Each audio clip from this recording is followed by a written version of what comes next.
Chapter 2. Wilbert. Fern loved Wilbert more than anything. She loved to stroke him, to feed him, to put him to bed. Every morning as soon as she got up she warmed his milk and tied his bib on, and held the bottle for him. Every afternoon when the school bus stopped in front of her house she jumped out and ran to the kitchen to fix another bottle for him. She fed him again at supper time and again just before going to bed. Miss Arable gave him a feeding around noontime each day and Fern was away in school.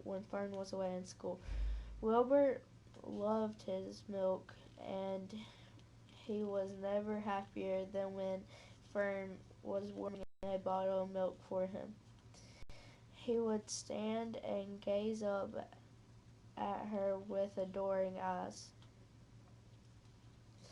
For the first few days of his life, Wilbert was allowed to live in a box near the stove in the kitchen.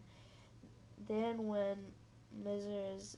Arable complained, he was moved to a bigger box in the woodshed.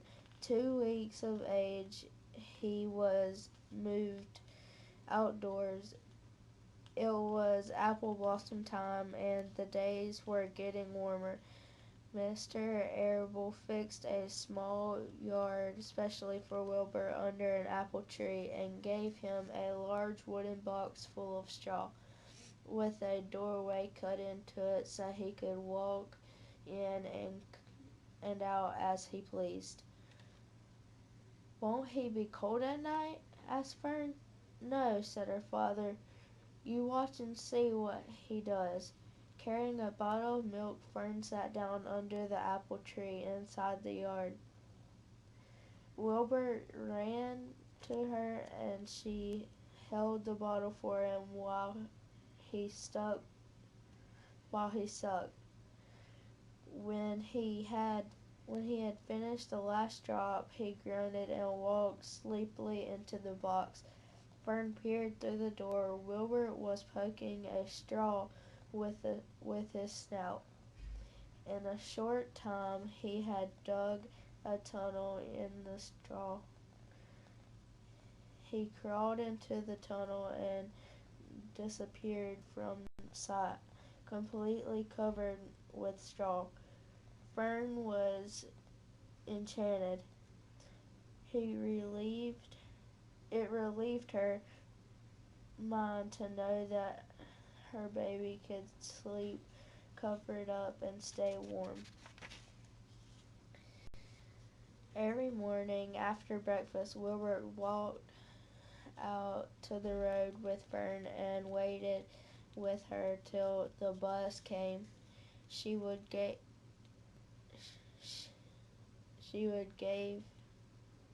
wave goodbye to him, and he would stand and watch the bus until it vanished around the turn. While Fern was in school, Wilbert was shut up inside the yard. But as soon as she got home in the afternoon, she would take him out and he would follow her around the place. If she went into the house, Wilbert went too. If she went upstairs, Wilbert would wait at the bottom of the step until she came down again. If she took her doll for a walk in the doll carriage, Wilbert followed along. Sometimes on these journeys, Wilbert would get tired and Fern would pick him up and put him inside the carriage along the side of the doll.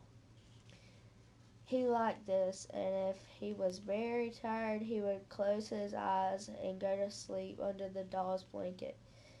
He looked cute when his eyes were closed because his lashes were so long. The doll would close her eyes too, and Fern would wheel the carriage very slowly and smoothly so to not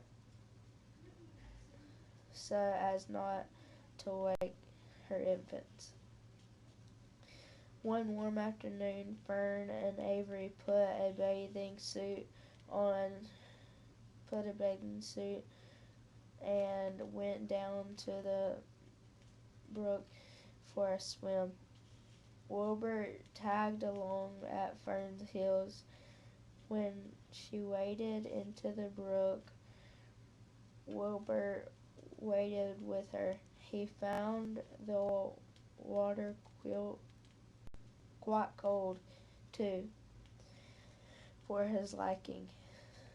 So while the children swam and played and splashed water at each other, Wilbur amused himself in the mud along the edge of the brook, where it was warm and moist and delightful, sticky and oozy. Every day was a happy day. Every night was peaceful. Wilbur was what Fern called a spring pig, which simply means that he was born in springtime. When he was 5 weeks old, Mr. Arable said he was now big enough to sell the wood and would have to be sold. Fern broke down and wept, but her father was firm about it. Wilbert's appetite had increased. He had begun to eat scraps and foods in addition to milk. Mr. Arable was not willing to provide for him any longer. He had already sold Wilbert's 10 brothers and sisters. "He's got to go, Fern," he said. You have had your fun raising a baby pig, but Wilbert is not a baby any longer, and he has got to be sold." "Call the zookeeperman," suggested Mrs. Arable to Fern. "Your Uncle Homer sometimes raises a pig, and if Wilbert goes there to live, you can walk down to the road and visit him as often as you would like." "How much money should I ask him for?" "Should I ask for him?" Fern wanted to know. "Well," said her father, "he's a runt. Tell your Uncle Homer you've got a pig you'll sell for $6 and see what he says." It was soon arranged. Fern phoned and got her Aunt Edith, and her Aunt Edith hollered for Uncle Homer, and Uncle Homer came in the barn and talked to Fern. When he heard that the price was only $6, he said he would buy the pig. The next day, Wilbur was taken from his home under an apple tree and went to live in a manure pile in the cellar of Zookeeperman's barn.